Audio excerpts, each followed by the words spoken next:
Sejauh mata memandang, alam tidak ada habisnya untuk terus disambangi. Banyak hal di alam yang memang tidak bisa didapatkan di tempat lain, termasuk di perkotaan.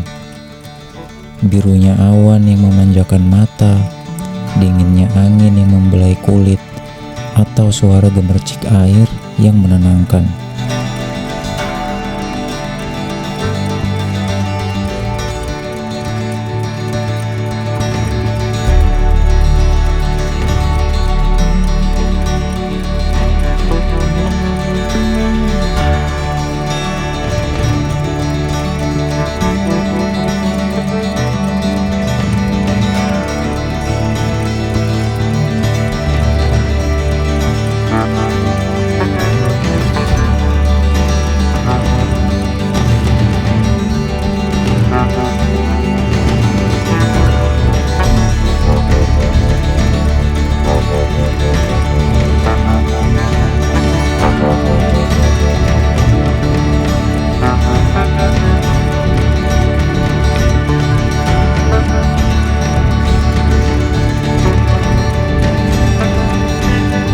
Perjalanan kali ini membawa saya untuk tidak melewatkan indahnya alam dari Gunung Sumbing.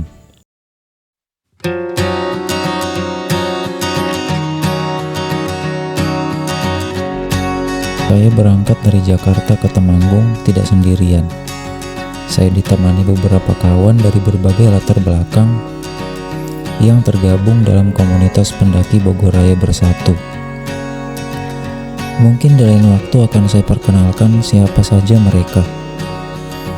Buat kawan-kawan yang belum tahu, Gunung Sumbing memiliki ketinggian 3.371 mdpl dan juga memiliki banyak jalur untuk bisa sampai ke puncaknya. Salah satunya jalur Butuh Kaliangkrik, tempat saya akan melakukan pendakian kali ini. Seperti biasa, sebelum melakukan pendakian, kita diwajibkan mengisi registrasi diri atau SIMAKSI. Pihak basecamp pun menyampaikan aturan-aturan dalam pendakian sesuai SOP yang ada. Menurut saya, ada yang unik di sini.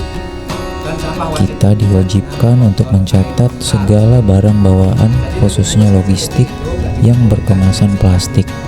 Jadi ketika turun nanti, sampah plastik akan dihitung ulang jumlahnya sesuai catatan di awal pendakian.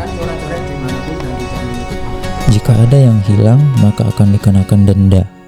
Ini berlaku untuk semua item, tak terkecuali puntung rokok. Kita memasuki jalan ke basecamp Sumbing untuk berjalan kaki. Cuacanya cerah banget, guys.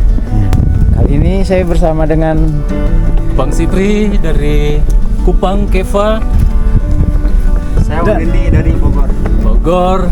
Halo masyarakat Nusa Tenggara Timur, khususnya Kabupaten Timur Tengah Utara, Kecamatan Insana. This is me, Saiki. Saya sudah di Nepal dan Java of Indonesia. Salam kangen untuk semua. ya, puntung rokok yang kita bawa pun turut serta dalam pencatatan logistik. Walhasil, bagi kawan-kawan perokok pun harus membawa turun kembali puntung rokoknya masing-masing. Seharusnya aturan ini bagus, agar kedepannya akan meminimalisir sampah plastik yang dibuang secara tidak bijak. Dari basecamp ke pintu rimba pun tersedia ojek gunung, di mana ojek-ojek ini bisa melenggang naik sampai hampir ke pos 1. Ya, hitung-hitung membantu perekonomian warga sekitar. Kenapa tidak? Asalkan jalur terpelihara dengan baik. Tapi ada juga yang memilih berjalan kaki tanpa ojek seperti saya sekarang, karena ingin sekalian pemanasan dan menikmati indahnya Nepal van Java.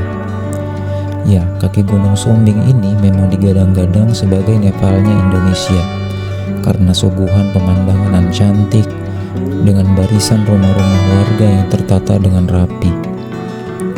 Benar-benar indah sekali pemandangan di sini.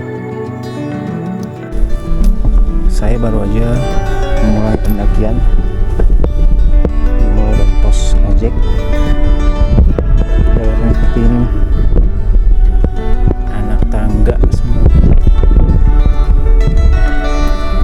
ada 4.000-an anak tangga ya. 4.446 anak tangga. Udah. Baru gua pulang. Dari base camp menuju pos 1 dari jam setengah 2. Kita udah punya 2. Kita lanjut lagi sampai menuju pos 2. Oke, lanjut, let's go. Setelah berjalan beberapa menit, jalurnya berubah menjadi kayak gini nih kawan. Jalur tanah tapi bentuk tangga gitu. Kira-kira lo tahu nggak Den siapa yang bentuk ini jalur? Ranger ya? Dari pihak ranger dan atas kerjasama masyarakat sekitar kawasan Sumbing ini. Nah, dibentuk tangga-tangga seperti ini biar orang memudahkan untuk berjalan. Menurut lu Den ini positif apa negatif? Buat alat Itu positif dong. positif ya? Positif. Karena sebagaimana kita dirawat sama manusia yang peduli keindahan alam ini, siapa lagi yang bisa ngerawat ini? Seberang sana vegetasinya pinus, kalau nggak salah pinus. Ada vegetasi lain. Jadi begitu. Saya dan kawan-kawan mulai berjalan memasuki pintu rimba. Estimasi kurang lebih 1 jam sampai di pos 1. Vlog ya. Nikmati. Hello guys, I'm here. Let's stay di gunung apa namanya? Sumbing. Sumbing via Sumbing via butuh kali angkrek.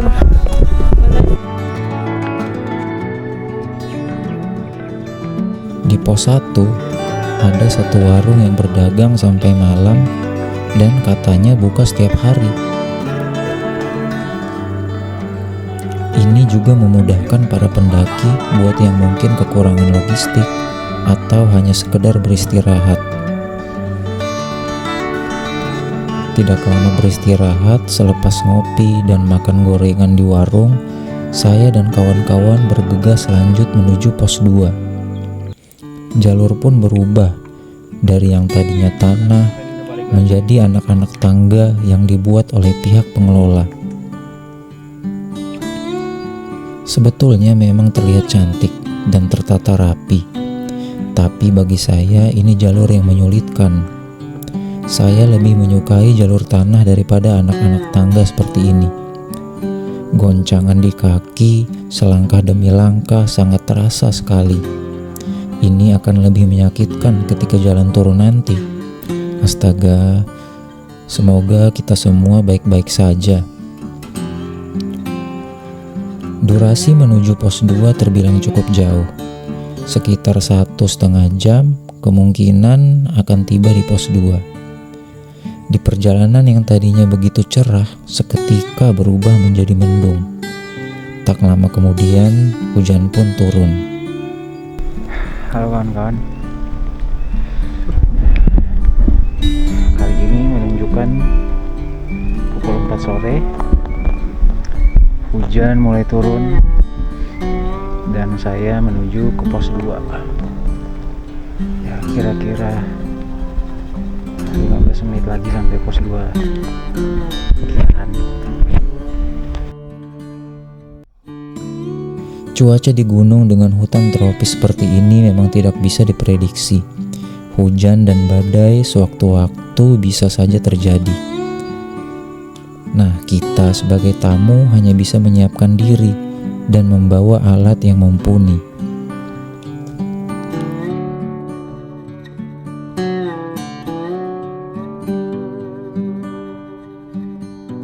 Setelah berjalan cukup lama, akhirnya saya sampai juga di pos 2. Di sini ada bivak kecil yang biasa digunakan untuk berteduh atau rest beberapa saat. Oh iya, semua bivak di gunung dibuat bukan untuk mendirikan tendamu ya. Jadi kawan-kawan tidak diperkenankan membangun tenda di dalam bivak. Ini berlaku untuk semua gunung. Sekitar 15 menitan beristirahat, bersenda gurau, memulihkan tenaga, saya bergegas untuk berjalan ke pos 3, di mana itu akan jadi tempat saya mendirikan tenda nantinya. Ini saya mulai jalan lagi dari pos 2 menuju pos 3. Rencana akan camp di pos 3. Tadinya mau nge-camp di pos 4, cuma kata orang base camp kalau di atas jam 4 nggak boleh bangun tenda di pos 4, karena dari pos 3 ke pos 4 itu tendanya cukup jauh. Estimasi sekitar 1-2 jam sampai di pos 3. Sepanjang jalur vegetasi lumayan rapat dengan jurang-jurang yang garang di sepanjang jalur ini. Jalur seperti ini sangat cantik untuk dilalui, juga untuk disinggahi, untuk sekedar berfoto.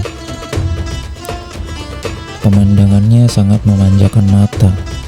Kami pun berleha-leha di jalur ini, sampai kami lupa harus sampai ke pos 3 sebelum maghrib tiba.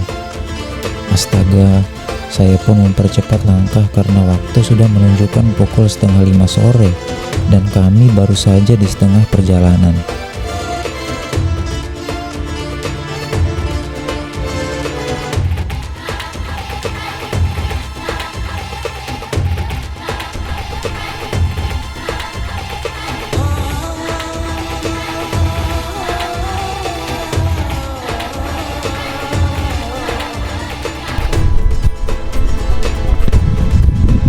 Turun nih bang. Iya, turun bang. Sama hujan di atas ya? Iya, hujan bang. Badai bang. Badai. Kaki bang. Iya. Pos 3. Tapi kayaknya sih udah. Doain ya. Amin. Amin. Dua nih bang ya.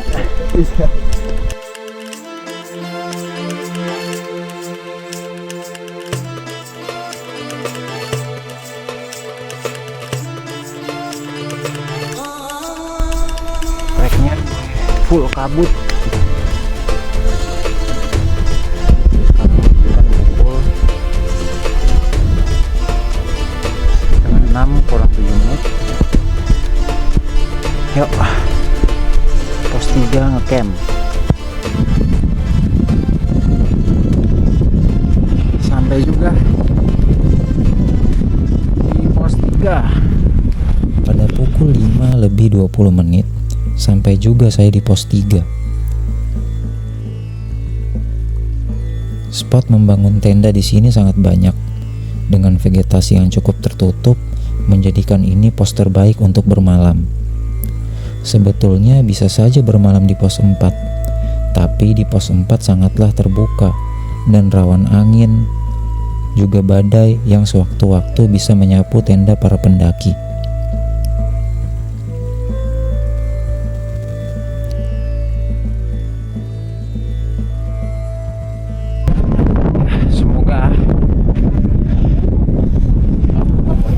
Semoga malamnya aman. Siap-siap pasang tenda. Saya pun bergegas mengganti baju basah ke baju yang kering, sebelum kemudian mendirikan tenda, menata barang-barang, lalu menyeduh kopi dan memasak. By the way, kebetulan saya membawa tenda sendiri, memasak sendiri, dan semuanya serba sendiri. Saya masih tahap belajar untuk kedepannya akan berencana bersolo mendaki. Kira-kira gunung apa ya yang cocok untuk pendaki solo pemula seperti saya? Hehe. Badan pun sudah lelah. Saya bergegas beristirahat agar bisa bangun dini hari nanti untuk menggapai summit.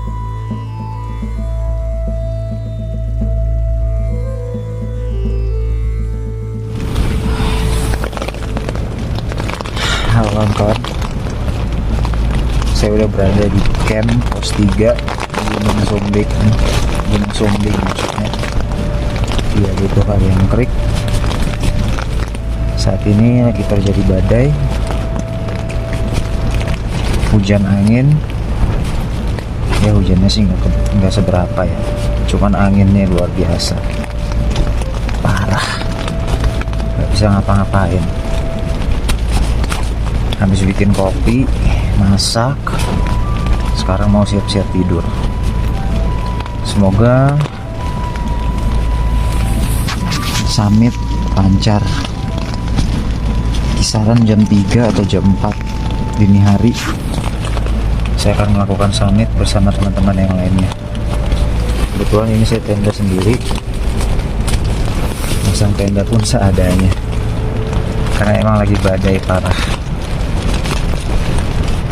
Oke kawan-kawan, sampai jumpa besok.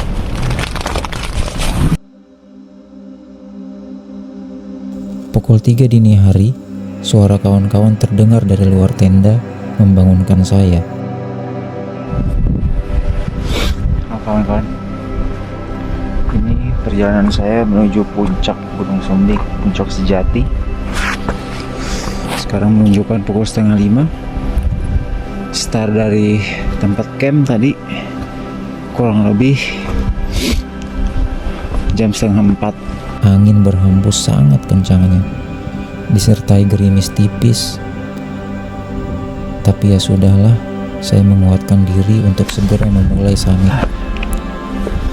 Jalur pun semakin terjal, dan memang akan jauh, karena saya dan kawan-kawan memulai summit dari pos 3 dan bukan pos 4. Alhasil kami harus melewati pos 4 terlebih dahulu. Angin yang berhembus membisik dan membelai kulit, momen yang paling saya tunggu-tunggu di setiap pendakian gunung. Melihat cahaya lampu headlamp di kegelapan, berjalan hingga disapa oleh sunrise.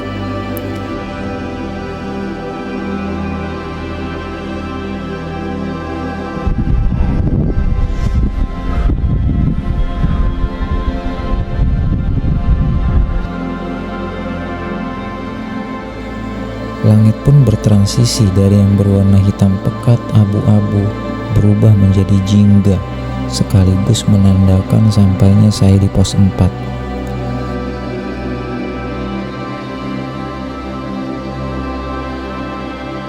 Dari kejauhan, sunrise mulai menunjukkan eksistensinya.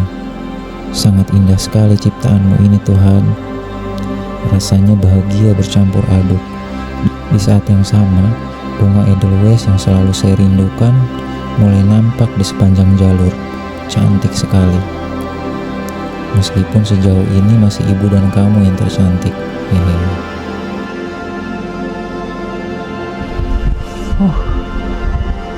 Akhirnya lihat edelweiss lagi.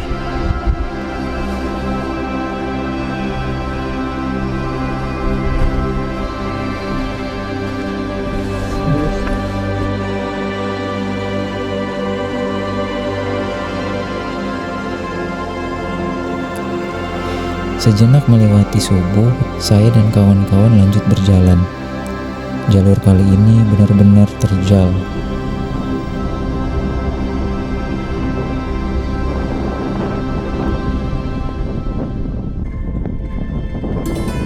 Bebatuan dan tanah yang mudah merosot menyambut kurang ramah. Berkali-kali saya hampir terpleset. Untungnya, alam yang cantik ini mampu menghipnotis tekad untuk terus berjalan naik. Oh iya, Gunung Sumbing ini juga memiliki beberapa puncak. Ada yang namanya Puncak Raja Wali, Puncak Sejati, Puncak Batu Singa, dan beberapa lagi yang saya lupa namanya. Konon yang tertinggi adalah Puncak Sejati dan Puncak Raja Wali. Keduanya tertera 3.371 mdpl.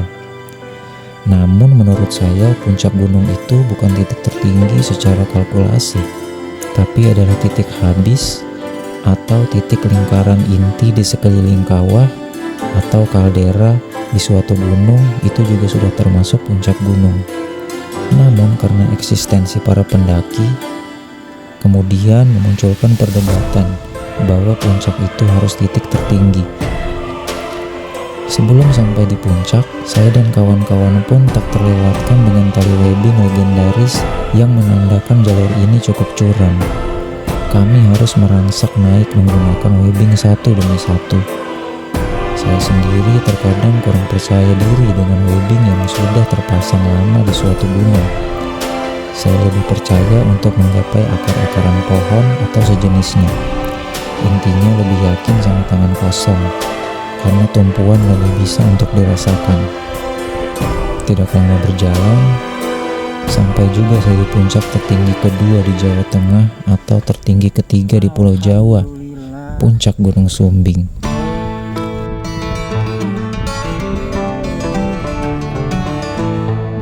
Puncak Jati.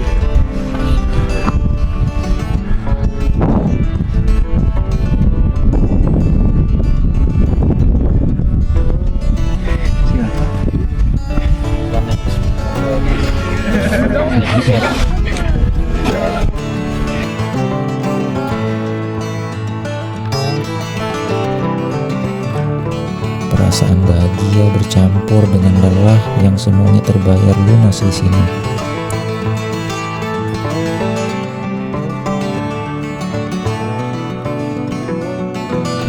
Indahnya alam Indonesia benar-benar luar biasa. Dari kejauhan, pemandangan yang sangat mengintimidasi untuk terus memandang. Dari jauh ada Gunung Sindoro, Merbabu, Ungaran, Merapi, Telomoyo, dan banyak sekali gunung-gunung lain yang terlihat. Mahakarya yang luar biasa dari Tuhan.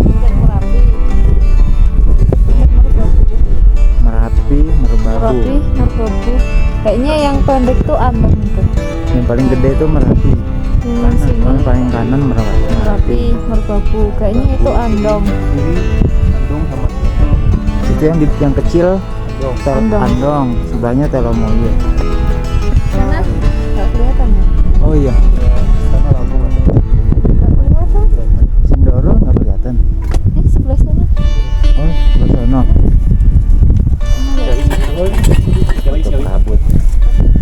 Hati berbisik bahwa kelak saya akan kembali ke sini.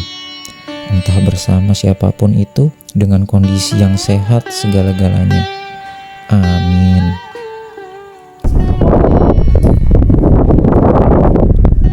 Jangan hanya di rumah aja, nikmati alam. Sukses. Dapat salam dari Sumbing 3371 mdpl. Semangat. Semangat. Semoga yang ada kesempatan dan rezekinya cukup bisa kesini juga dengan cuaca yang lebih cerah dari ini. Next, ada rencana kesini lagi? Next kita tuntaskan 3S. Halo guys, jadi sekarang kita lagi di Gunung Sumbing tanggal 28 April 2024. Semoga nanti kita kesini lagi, dadah. Oke, mantap. Buat Karena luar biasa. Udah 2 jam di puncak.